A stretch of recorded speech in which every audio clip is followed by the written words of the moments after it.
Do you ever look at someone and wonder what is going on inside their head?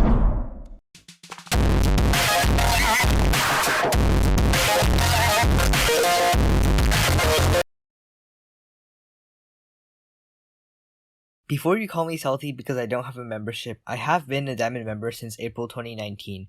This video is just a couple of things I found irritating / unnecessary on chess.com's site. Also, another thing I wanted to point out before I start the video is that chess.com has both ads and membership. Most sites usually have one or the other, but chess.com has both. Not that I have a problem with this, but considering Lichess has neither, this is quite a step up. I think everyone here knows what chess.com is, but if you don't, it's a chess website where you play, learn, and improve your chess skill. That's pretty much it. The thing is that recently, chess.com has gone beyond being just a chess site, and although that may seem like a good thing, it beats the purpose of being called chess.com, and many of their additions are made to make the experience of a user with membership better, rather than improve your chess skill. With that said, I will now talk about what makes chess.com bad or worse than it was a couple of years ago. The verification feature. Everything included within becoming verified should just be included inside of a membership.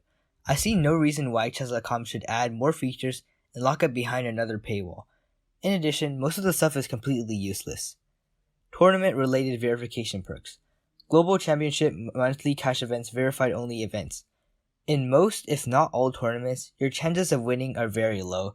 Chess tournaments in general sap a lot of time out of your day, and capitalizing on winning verified only tournaments is yet another tactic chess.com is using to get you to pay. Other perks. Verified flair on your profile, more likely to be paired against other verified players. The only benefit I see out of this is a lower chance of facing a cheater.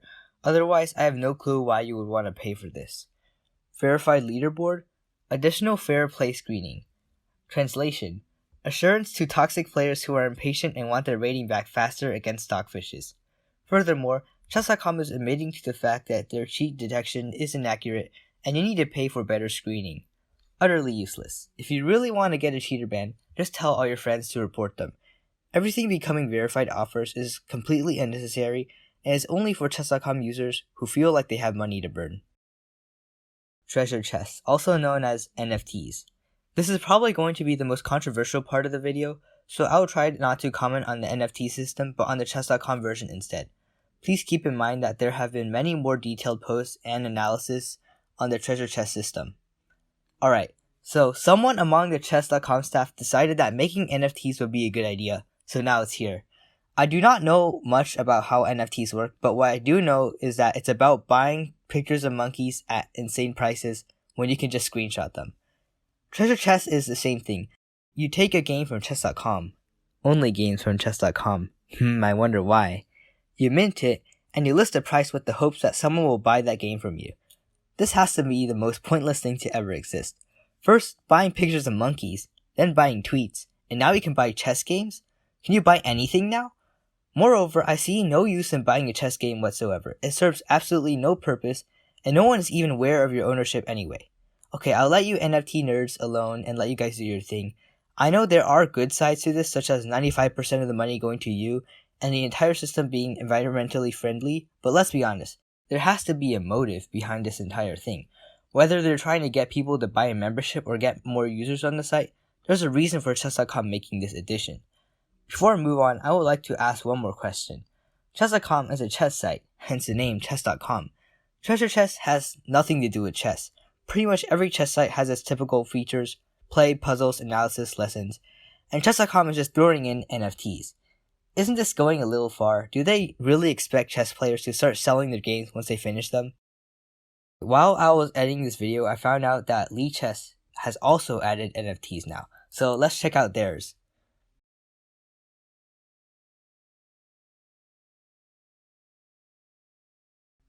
Oh, okay. Wait, never mind. The chat slow mode. One of the dumbest things I still don't understand is the chat slow mode. Seriously, just watch me go on live chess and send a message. Oh, I can't send messages because I'm a new member? I've been a member since September 2020. What's worse is that chess.com has to rub it in your face to buy membership if you want to chat. I know you can still send private chat messages when you're playing a game, but is this necessary? The upvote downvote system. I have no idea what chess.com was thinking for this one. What is this, Reddit? There are going to be 7-year-olds running around and downvoting random comments for no reason whatsoever.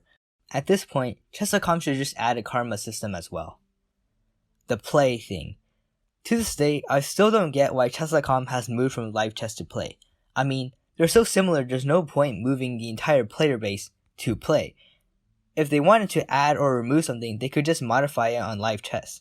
Sure, it doesn't bother anyone, but it still feels annoying getting used to the new interface. The new analysis, also known as game review.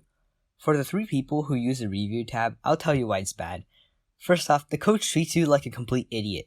The comments he makes state the obvious, and when you retry a mistake, the exclamation he makes is either non-existent or directed at toddlers.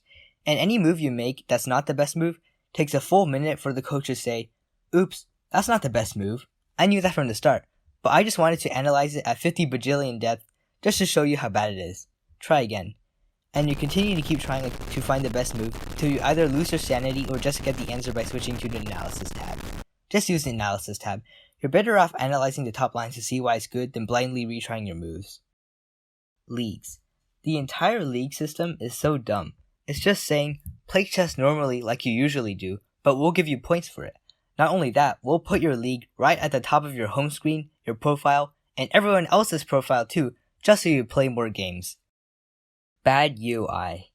This part isn't something to criticize, but chess.com has changed a lot of the UI recently. Stuff like moving the home under the chess.com tab, putting notes and games on separate tabs, and moving the opening explorer under the more tab. Just take a look at the top of your home screen. I mean, who even uses those buttons? All of those can be accessible in play, the method we're accustomed to. Just let us customize our home screen like we used to, so I can put useful buttons at the top.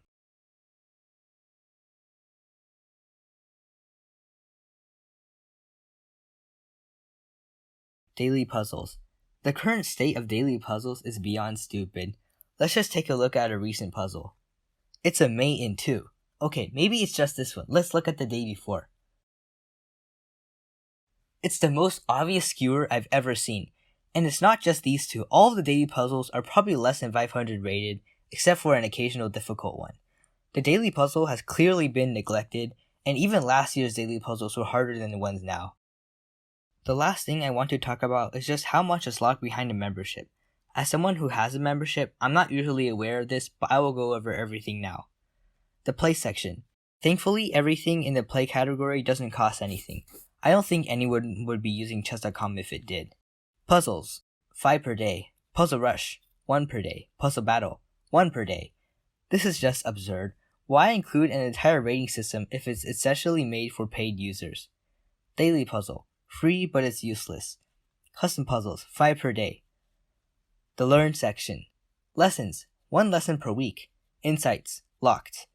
Openings, thankfully free, but most openings only go a couple of moves in, and then they redirect you to a video lesson, which you can only do once per week anyway. Endgames, locked. Practice, free, but I didn't even realize this thing existed. Classroom, basically budget Zoom, just use Lichess Studies. Analysis, 1 per day. Watch and use is just a bunch of streamers and events, so I'll move on. Social is just friends and clubs. Nothing special, but at least chess.com removed the membership requirement to make a club. More. The library allows you to make 1,000 games, which is honestly more than enough, but in my opinion, the feature is pretty useless. Again, Lichess Studies is a lot more intuitive. The Opening Explorer only allows you to go 4 moves, which is frankly useless, and there are a lot of good alternatives out there. Thank God Solo Chess and the Computer Championship are free. If this thing costed money, I would probably go into depression because I made videos of them. Vision is free, which is good, but not exactly important because no one uses this feature much anyway. Videos are locked. Something I find very disappointing is that they tell you to upgrade only after you click on the video. They should at least give you a notice that you need a membership to watch them beforehand. To summarize, everything chess related that's not playing games is more or less locked. The other things that aren't locked aren't as important, and I doubt you'll use them daily. Conclusion.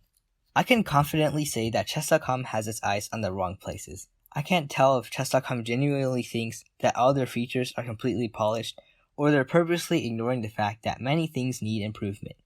Here's an idea. Instead of recommending daily matches against people I haven't played since 2020, why don't you guys improve the daily puzzles instead?